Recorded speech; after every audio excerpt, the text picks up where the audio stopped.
नमस्कार, स्वागत है आपका इंडिया ज्ञान न्यूज पर। तो आज 4 मई 2020 सोमवार का दिन हो चुका है। तो आइए देखते हैं आज की पहली बड़ी खबर। मुख्यमंत्री अरविंद केजरीवाल ने रविवार को लॉकडाउन 3.0 का खाका पेश किया है। सोमवार से अगले 14 दिन तक दिल्ली इसी फॉर्मूले पर चलेगी। अरविंद केजरीवाल ने माना कि दिल्ली लॉकडाउन खोलने को तैयार है, लेकिन केंद्र सरकार ने पूरी दिल्ली का रेड जोन में डाल दिया है। ऐसे में केंद्र सरकार ने जिन जिन गतिविधियों को शुरू करने की इजाजत दी है, वे सारी गतिविधियां दिल्ली में सोमवार से शुरू हो जाएंगी। उत्तर प्रदेश में कोरोना संक्रमितों की संख्या में लगातार इजाफा होता जा रहा है।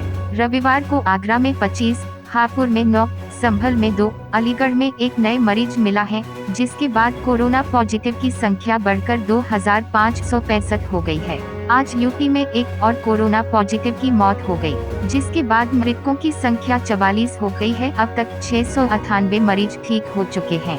यूपी में संक्रमण प्रभावित जिलों की संख्या 64 हो गई है। दिल्ली पुलिस के साथ जामा मस्जिद इलाके में तैनात बीएसएफ की 126वीं बटालियन के 25 अन्य जवान कोरोना संक्रमित पाए गए हैं। अब तक बीएसएफ के कुल 42 जवान संक्रमित पाए गए हैं, जिसमें से 31 मामले 126वीं बटालियन से हैं। रामकपा प्रमुख शरद पवार ने अंतर्राष्ट्रीय वित्तीय सेवा केंद्र का मुख्यालय मुंबई के बजाय गुजरात के गांधीनगर में स्थापित करने के फैसले की आलोचना की है। उन्होंने कहा है कि केंद्र की तरफ से लिया गया यह फैसला बेहद खराब, गलत और अनुचित है। इस मामले में उन्होंने केंद्र सरकार से इस पर पुनर्विचार करने का अनुरोध किया है। ईरान और रूस पर आरोप लगे हैं कि उसने कोरोना वायरस की वैक्सीन से जुड़ी जानकारी हासिल करने के लिए ब्रिटिश संस्थानों पर साइबर हमले शुरू कर दिए हैं। इन दोनों देश पर गोपनीय डेटा को चुराने का आरोप लग रहा है। हैकर्स ने ब्रिटेन के उन विश्वविद्यालयों को निशाना बनाया है, जहां वैज्ञानिकों और डॉक्टरों की टीम इस वायरस पर रिसर्च कर रही है और इसे खत्म करने के लिए शोध कर रही है।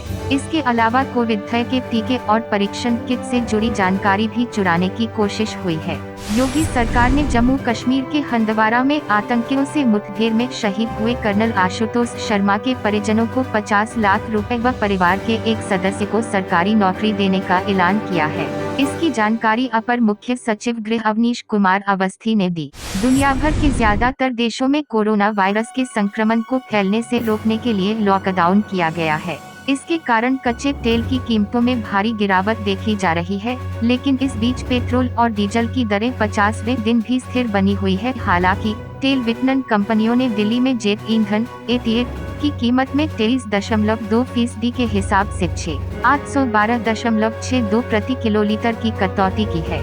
दिल्ली में यह अब 22,544.75 प्रति किलोलीटर है। लॉकडाउन के चलते आज पूरा देश घर पर रहकर सरकार की मदद कर रहा है। लॉकडाउन के दूसरे चरण 3 मई को खत्म होने वाला था, पर सरकार ने फिर तिथि बढ़ा दी और लॉकडाउन की आखिरी तारीख 17 मई रख दी है। ऐसे में अब जवाहरलाल नेहरू विश्वविद्यालय JNU ने भी परिस्थिति को देखते हुए एक अधिसूचना जारी कर दी है।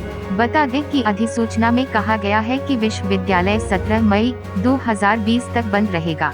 यानी अब छात्र छात्राओं को 17 मई तक विश्वविद्यालय के खुलने का इंतजार करना है। इसे लेकर NI का एक ट्वीट भी आया है। केंद्रीय गृह मंत्री अमित शाह ने रविवार को कोरोना वायरस के खिलाफ जंग में कोरोना वॉरियर्स के योगदान को रेखांकित करते हुए उन्हें सलाम किया। शाह ने कहा कि उनके साहस और जज्बे का पूरा देश सम्मान करता है और उनके साथ खड़ा है।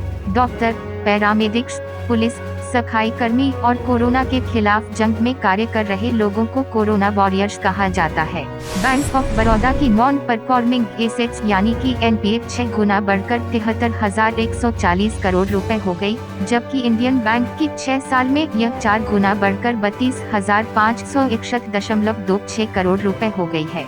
यह जानकारी एक RTI के तहत पूछे गए सवाल के जवाब में पता चली है। टेलीकॉम कंपनियों के संगठन cellular operators association of India यानी COAI ने रविवार को दूरसंचार विभाग से किसी भी सर्कल में नए नेटवर्क के न्यूनतम विस्तार की लाइसेंस शर्त में ढील दिए जाने और समय सीमा 6 से 9 महीने तक बढ़ाने की अपील की है। COAI का कहना है कि लॉकडाउन के दौरान MRO प्रक्रिया को पूरा करना बहुत मुश्किल है। अगर कंपनियों पर इसकी वजह से जुर्माना लगता है तो यह गलत होगा। जम्मू कश्मीर के हंदवारा में आतंकरोधी अभियान के दौरान 2 अधिकारियों समेत 5 जवानों के शहीद होने पर रविवार प्रधानमंत्री नरेंद्र मोदी ने शोक व्यक्त किया। पीएम मोदी ने कहा कि जवानों की वीरता और बलिदान को कभी भुलाया नहीं जा सकेगा। रिलायंस इंडस्ट्रीज और बीपीपीएलसी ने पूर्वी अपतटीय KG-D6 ब्लॉक में नए खोजे गए अपने गैस स्रोतों से उत्पादन का कार्यक्रम कोरोना पाबंदियों के कारण जून के अंत तक के लिए टाल दिया है। कोरोना वायरस की वजह से इस समय माल और लोगों की आवाजाही पर प्रतिबंध लगे हैं। इन दिनों व्हाट्सएप और फेसबुक जैसे सोशल मीडिया प्लेटफॉर्म पर एक मैसेज तेजी से वायरल हो रहा है। इस मैसेज में कहा गया है कि कोरोना वायरस पर रोक लगाने के लिए सरकार की तरफ से पीएम मास्क योजना शुरू की गई है। इस योजना के तहत सभी लोगों को मुफ्त में मास्क मिलेगा। मुफ्त में मास्क लेने के लिए लोगों को मैसेज के नीचे दिए लिंक पर क्लिक करना होगा। अगर ऐसे में आपके पास भी इस तरह का मैसेज आया है तो सावधान हो जाएं, नहीं तो आपको इससे नुकसान भी हो सकता है। उत्तर प्रदेश के आजमगढ़ जिले में 10 साल की मासूम के साथ एक सप्ताह पहले दुष्कर्म होने का मामला सामने आया है। दुष्कर्म का आरोप एक सिपाही पर लगा है जो विधायक का गनर है।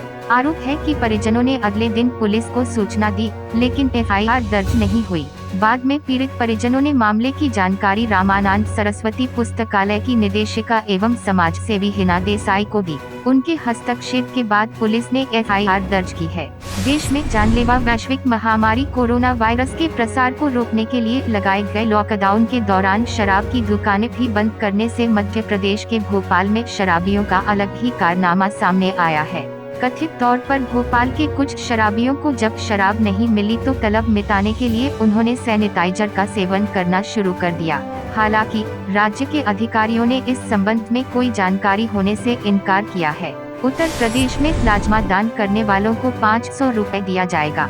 यह रकम यात्रा भत्ता के रूप में प्लाज्मा दान करने के तुरंत बाद दी जाएगी। यही नहीं, KGMU के साथ अब संजय गांधी PGI भी प्लाज्मा दान कराएगा।